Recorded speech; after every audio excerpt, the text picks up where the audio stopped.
Today we're talking about Wormtown. It's a story of three women trying to survive in Ohio after a parasite turns the population into sunlight-fearing, worm-worshipping cultists. This movie is sort of a fascinating train wreck to me. It is a 2025 body horror that proves you don't need a Marvel budget to make someone vomit in their mouth. But you do need a script that lasts longer than the 10 days it took to film this thing. We're looking at a film where ambition completely elbows execution in the face. It's got practical effects that will make your skin crawl and plot holes big enough to drive an Amish buggy through. Is it a misunderstood masterpiece about political polarization, or is it just a gross out midnight movie with an identity crisis? Let's put on our hazmat suits and find out. Wormtown hit the festival circuit in 2025, racking up wins at Horror Origins and the Chicago Horror Film Festival. It's got that gritty, we filmed this in our cousin's barn energy, and I honestly respect that. The vibe here is pure socio-political allegory. Critics have been tripping over themselves calling this a dark mirror of Trump's America,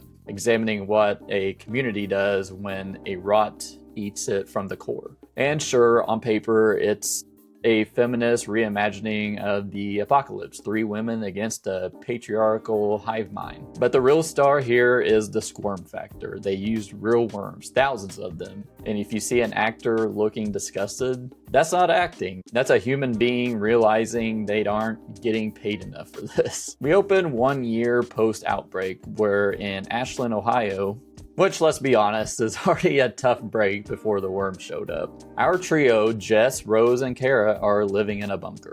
They have a strict hygiene routine to avoid the parasite. It's tense, it's claustrophobic, and it establishes the stakes. But immediately the movie asks us to suspend a lot of disbelief regarding character motivation. Take Cara. She's upset. Why? We don't really know. She just has a generic apocalypse angst. So what does she do? She decides to go out for a stroll at night when the light-sensitive murder zombies are active. And this is my first grapple with the writing. Cara walks right into the arms of the rancher, a guy who looks suspiciously like Trey Parker in Cannibal the Musical, and his accomplice Alice. Now, Alice has beef. She saw our main protagonist, Jess, filming her dead infected son earlier. It's a moment of voyeurism that actually works. It makes Jess flawed. But because Cara decided to take her midnight stroll, she gets captured, infected, and leads the bad guys right back to the bunker. Thanks, Cara. The rancher raids the bunker. It's frantic. The rancher infects Rose. This creates a ticking clock. Jess isn't having it. She goes full survival mode. And in a moment of gnarly practical FX gore, Rose, despite being infected, gouges the rancher's eyes out. It is gross, it is visceral, and it is the highlight of Act 1. But the bunker is compromised and they have to flee. Rose and Jess head towards Rose's estranged family. The twist, her family is Amish. I actually love this setup. The idea that the Amish, by virtue of isolation, are the only ones safe from the modern plague is kind of clever. But Rose is turning. The infection makes her sensitive to the smell of uninfected humans. She realizes she's a danger to her girlfriend Jess. She gives Jess a horseshoe, subtle symbolism of luck running out, and lets her go on. Rather than turn into a worm puppet, Rose steps into the sunlight. Her body collapses and worms come out of her mouth. It's a heavy, tragic beat that lands surprisingly well amidst the campiness. So Rose is toast, Cara is captured, and Jess is heading to Amish country armed with nothing but a horseshoe and trauma. It's a bad day in Ohio. If you're enjoying this video, hit that like button and maybe subscribe. If you want to support the channel a little further, hit that join button down below. We also have a Patreon. I also have a lot of other horror movie reviews in the playlist down below. Jess arrives at the farm. She meets Hans, the stern brother of Rose, and Susanna, the cool sister. Susanna and Jess bond over of everything, Bill and Ted's Excellent Adventure, and I'm not joking. It's a cute human moment, but it feels like it belongs in a different movie. Susanna decides to essentially go on a rumspringa with Jess to save the world. Meanwhile, back in Wormtown, we need to talk about Cara. She's undergoing this shock therapy to remove this excess queen worm, which is sort of a weird side note to this whole world building of this movie that just didn't really seem very necessary. After that, she meets the mayor. The mayor is a pile of prosthetics and slime due to him being infected for so long. He interrogates Cara, and here's my biggest gripe with the writing. Cara goes from scared victim to high-ranking cult enforcer in roughly 48 hours. She basically speed runs her villain arc. Why is she rising through the ranks so fast? Is the cult's HR department just really understaffed? She becomes a rancher, which are the infected who go out and infect the uninfected. It immediately goes out to hunt Jess. Alice is still around, treating Cara like a surrogate daughter, but mostly just wanting revenge on Jess for the filming incident. The emotional logic here is a little muddy, like the baptism mud they use on Cara earlier. Jess and Susanna start picking up radio signals. Other cities sound fine. This implies that Wormtown situation might be localized, or maybe it's a global denial. The world building is thinner than the skin on a grape here.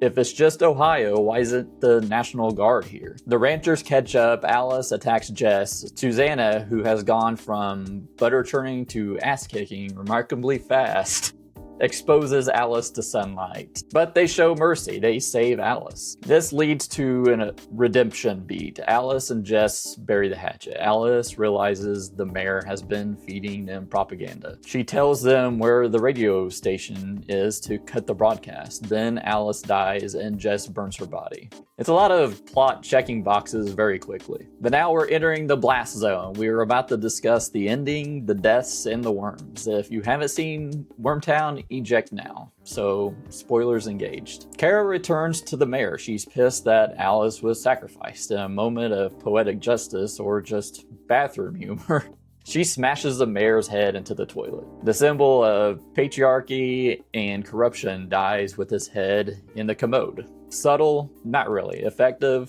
Sure, but Cara doesn't liberate the town. She takes the microphone. She announces that they are coming for the Amish. She is the new boss, same as the old boss. Jess and Susanna storm the station. We get the final showdown, Jess versus Cara, former friends. Cara plays dirty, rubbing the mayor's infected remains in Jess's face, infecting Jess. Jess snaps. She just brutally kills Cara. There's a realization in her eyes. She has become the violence she was running from, and the infection is already in her. Susanna drives her away. The sun is coming up. Jess knows it's over. She isn't going to rot in a bunker or become a rancher.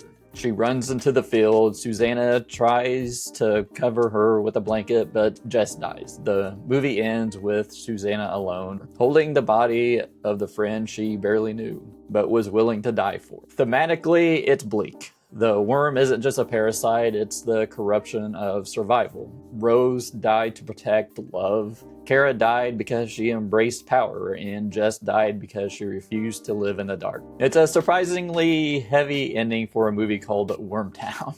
So who is this for? If you love 80s practical effects and trauma films, you will find some gold here. The gore is top tier. But for me, I would give this movie a 2 out of 5. The ambition outweighed the execution. The world building falls apart if you think about it for more than 5 seconds. And Cara's character arc felt rushed and unearned. Why is it called Wormtown if we don't know the scale of this pandemic? Why did she turn so fast? It has that midnight movie charm, but it's a bumpy, messy ride. But what did you think of Wormtown? Are you interested in seeing it now? Let me know down in the comments below. Hit that like button and maybe subscribe. I've also got other horror movie reviews up above, and I'll see you later.